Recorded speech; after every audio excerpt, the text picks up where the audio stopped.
Aïe, balinga kankechi, balinga gali mono, balinga soda na bango yo.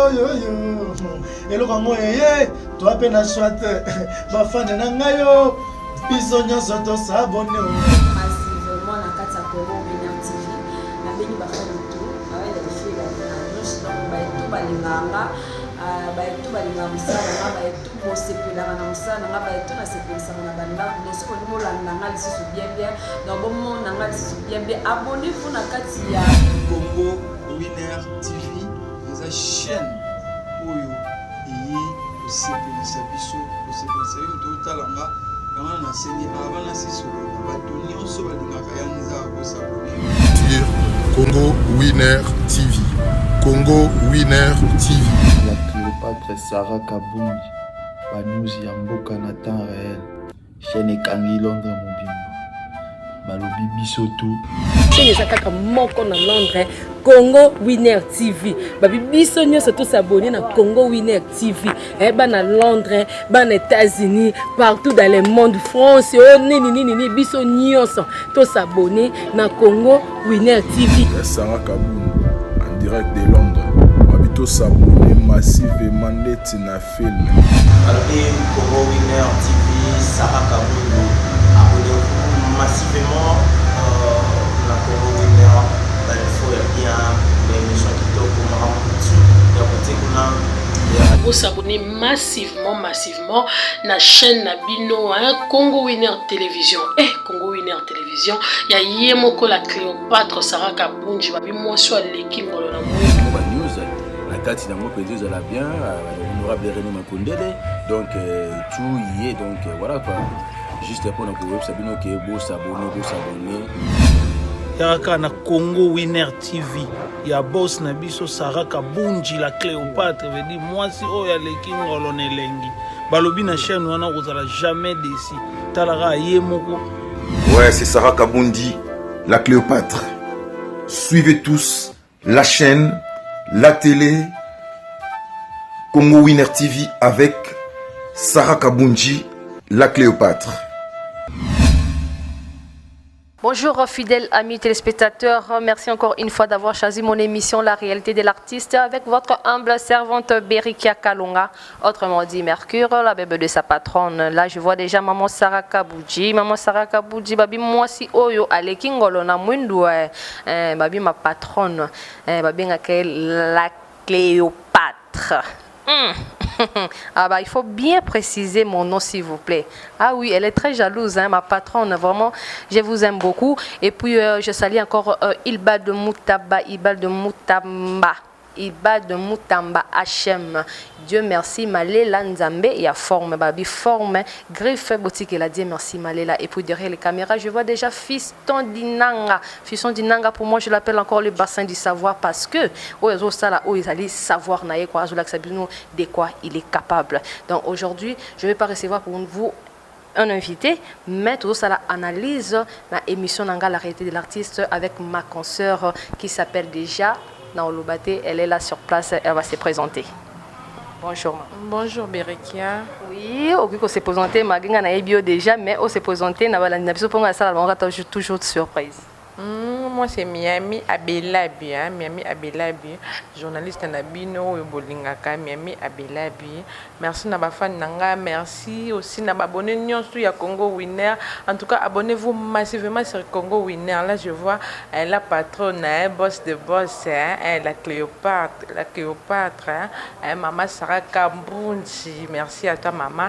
Merci aussi na honorable Yabadjogo nyonso René Makondele, merci aussi à toi. Merci aussi Naberikia.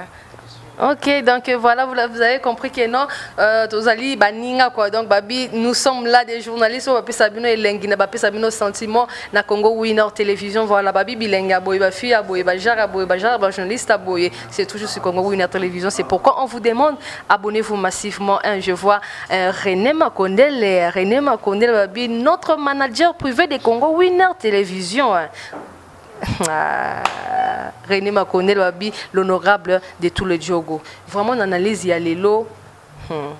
Nzambe, analyse yo. Miami, analyse oyo eza nde makambo, analyse oyo eza makambo. Donc on va vraiment parler des journalistes où il y a internet.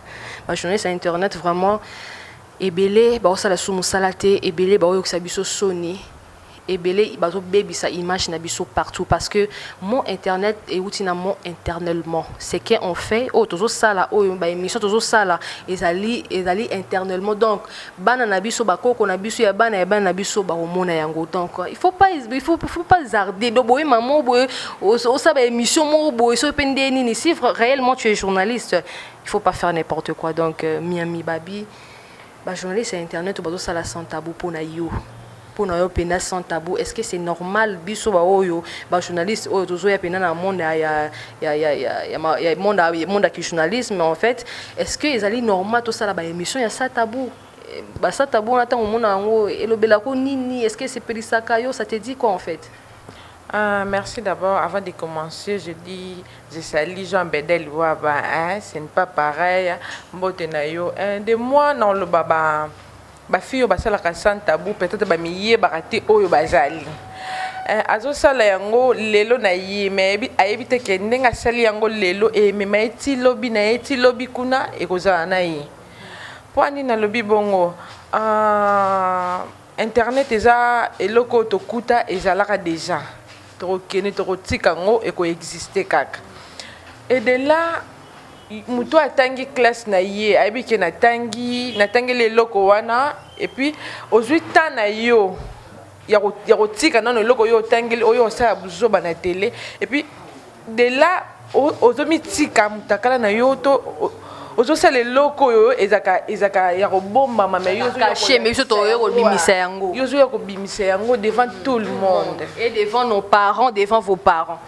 Eza propreté, ezaka pona yo monter et puis ezo bebisela baninga msala et puis eza bienté de moi na loba eza mabe makasi to ba valeur ya msala na biso non to bi ke non atangela journalisme sala yango ndenge déontologie nango esengaka yo kokota bikoto ko te po kaka no kolochen wana lingina sala le sans tabou pour futanga boy to pona boy non et puis bambongo pe koma na suka bazwa na bango ngote et puis bazwa ko lela pe ka ba ko so pe o déclarer pe ka na net bazo déclarer kaka chaque jour que non na sala ki sans tabou ba futa kinga et puis le temps wana yo sto bana ko sala yango to ba non mona que non bazo futa te da une fois deuxième fois troisième fois tu dois arrêter au tiki le cas que ça musala oh yo tangeli yango OK siko na déontologie musala ndenge zo senga et na osenga kana ba fio basala yango en tout cas ma bo sunga bisote bosala musala ndenge esengeli basanta bwana ezala nango te bakisa no écouter l'autre écouter koza pekati vraiment pourquoi accepter tout ça c'est pas normal quand ndenge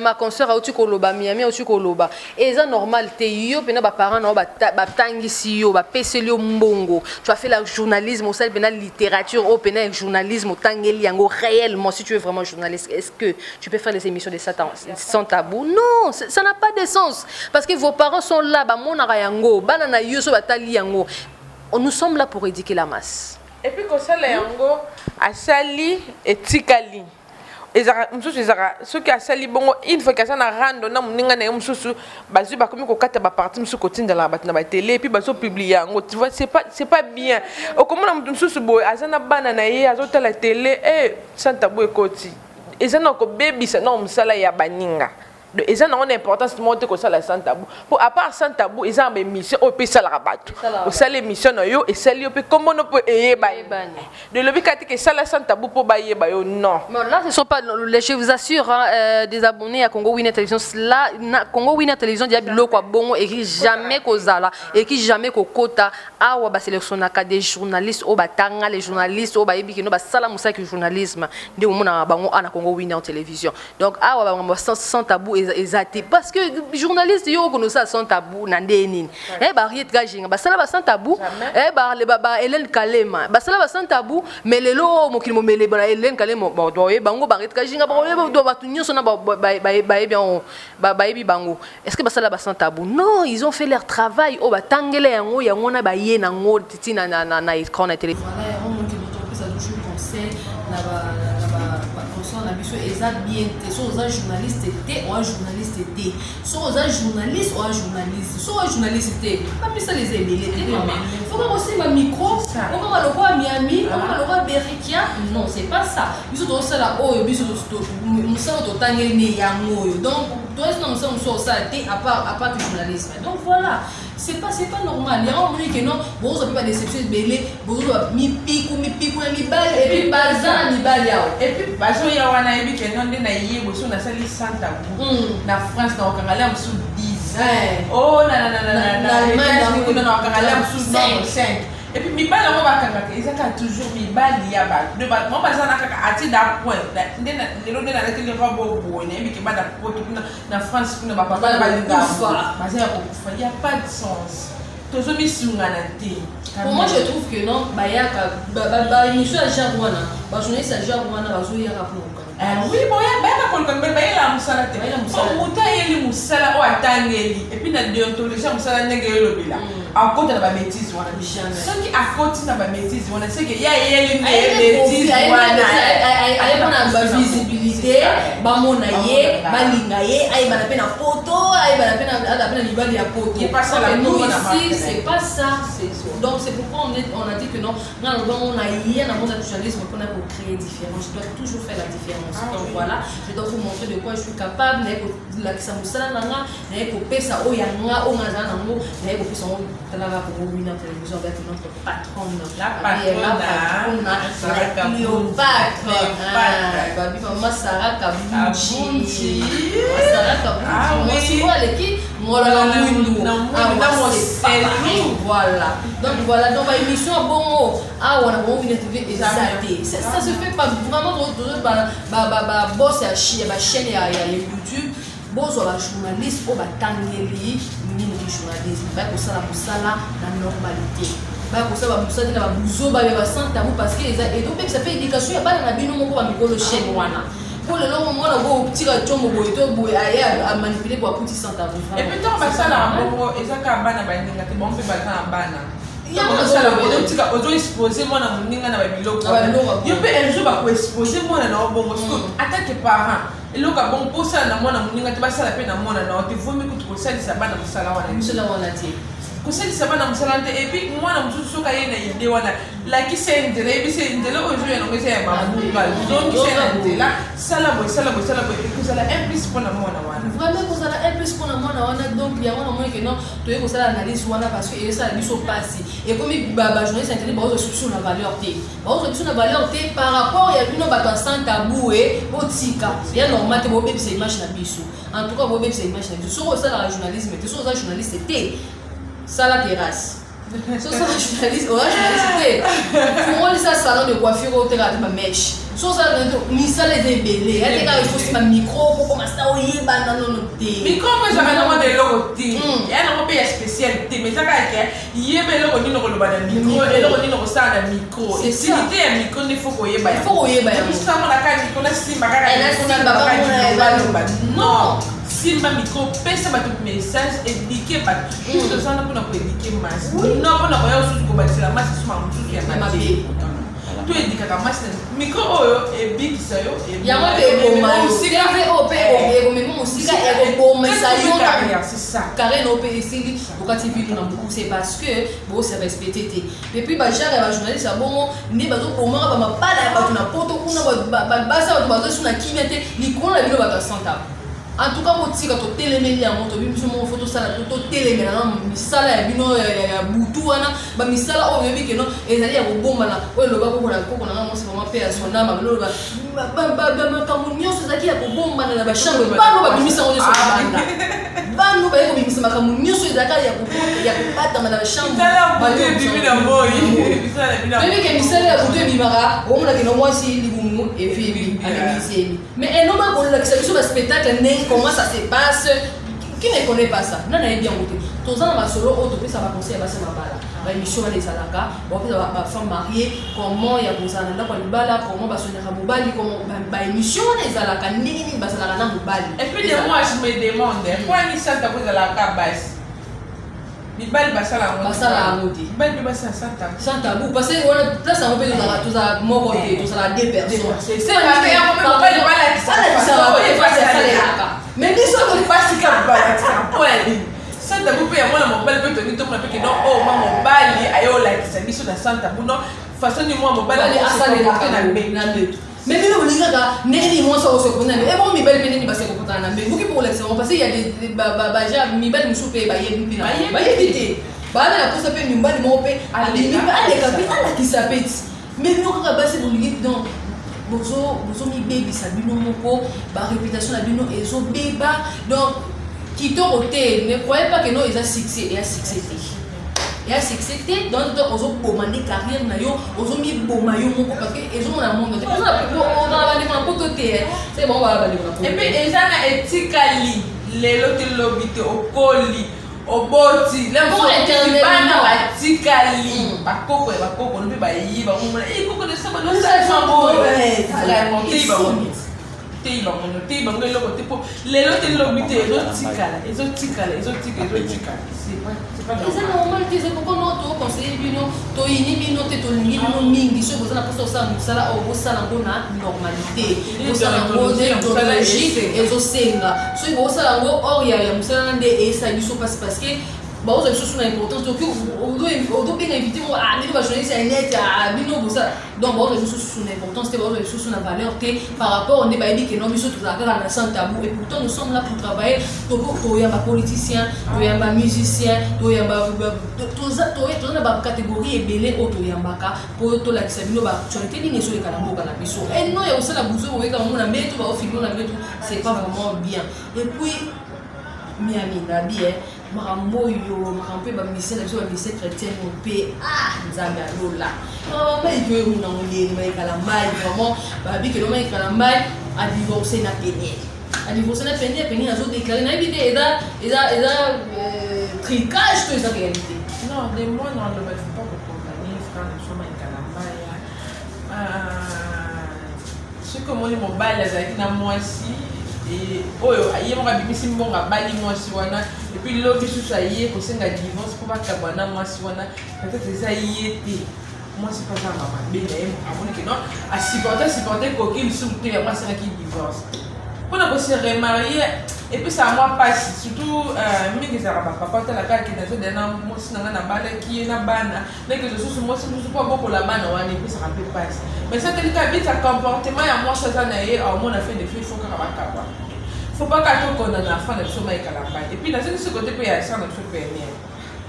De moi, je trouve ça drôle. Yo boya mutu. Olie mutu wana ne akoma gole la kai. Pas ya ba tout ça le ba ni mais yo to boya.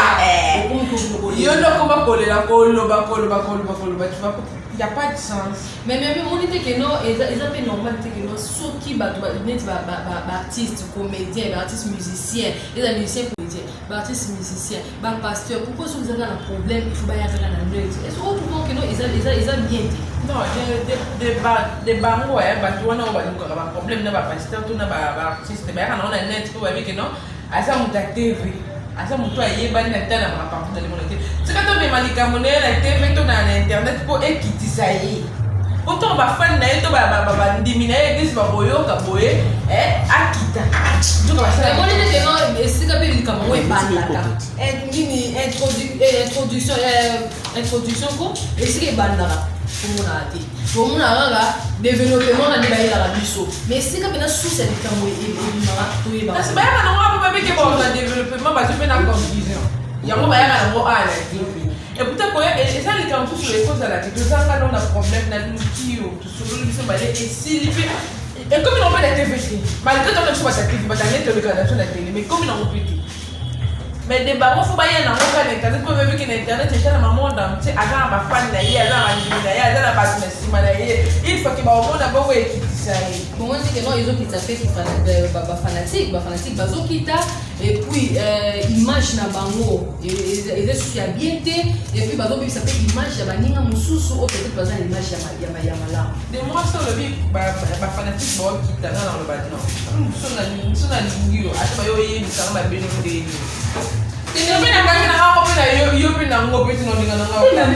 nabi bamona kani bapase wa mutakalize bamwana pase bino muni bino ke pasteur na ngai yeyo aza mutu na disconvient pas mais bango bazona déjà nabi nzoto ya papa père spirituel na yo omona ngo pardon na Facebook est-ce que non miami asangela est-ce que hier pasteur wana tant atindelaki mwasi na ebeke koma na Facebook toi ebeke mwasi na otango na net mais nous rebi que nous va passer dans la fidèle sur ça ala mwasi moko bango bateyaka biso bongo na l'église mais tant oyo sikoyo otindelaka kango moko aza moto na disconvient pas mais makambo wana moi que non nzamba ko biso na boisa parce que déjà un pasteur na normalité attends question qui mutu na ye na normalité pasteur il faut la fidèle yo ala non exemplaire botika ye moko nzambe ajije babenga mina ye biso tozaka tomone yepe de genre à l'eau te meki parce qu'il y a des que nous a dit bon na moment la biso oyo ne makambo oyo ekomi non à l'époque ezalaki mais temaki lokola YouTube ezalaki trop vraiment te moto ezalaki sur YouTube te sur réseaux sociaux te yango ebana koyebana te mais en coucou pe bana na poster la pe toki kaka parce que oyo kote ke pasteur mo ebimi na moto pe bakangaki c'est bien ya coucou batu bayeba te ke na mona passer onanga na bien na Facebook dimanche la question l'église ne auti non na coucou na poisa ya wa moni ka mama banda kala kasi ke ba posa ka biso ba matela ba makamba banda kala neza ba posa te le problème c'est quoi ya teyo comment tu peux dire sungio a teyo versement o et bongolisio et puis au jouer affirmation et l'homme pas dire o l'homme sous de yemo ko joie ya moti mais de yesi quoi teyo mais ya bongolisio yemo ka tena ma pardon na ye ba sunga biso pourquoi na biso nanu ekita po ni poto otala tokeli lokoto na bien net ba ngapo na nga passer nous ba mutakalize bon na limite so fier wa aussi c'est fier et de moi pasteur ba tike mutakala yo ke de la pasteur l'église qui ne l'a pas moi surtout qui ne l'a pas pasteur mais tout pour aimer et ça l'église tout moi c'est nous on pasteur nous asa magicien te la sala kabasala kutu be bloka na bimisa baba go do ba nini ona nyoto za ki asa ki manisa la fait dans mon boy mais tellement que mutu na moté mano que église na fidèle na ka du pasteur te la kene na to chan no ya yema te ngana ke bien si so mo de que miami on irait sur la télé de passer na bango mutakalisa ki la téléphone ma ka so ta mama na c'est pas na muso bana akota le problème c'est quoi les gens les gens fait oui c'est comme mais nga sikona ndenga na biki ana muso bana ba okuta ngati ko ba omona ngaiti donc c'est la dame na ngi yeso c'est tout visto dans les livres bien quand pasteur na bala dans la Bible la solution na ba tona ka la fille na tona na premier pasteur donc voilà et on a aussi na ma patronne maman Sarah Kabunji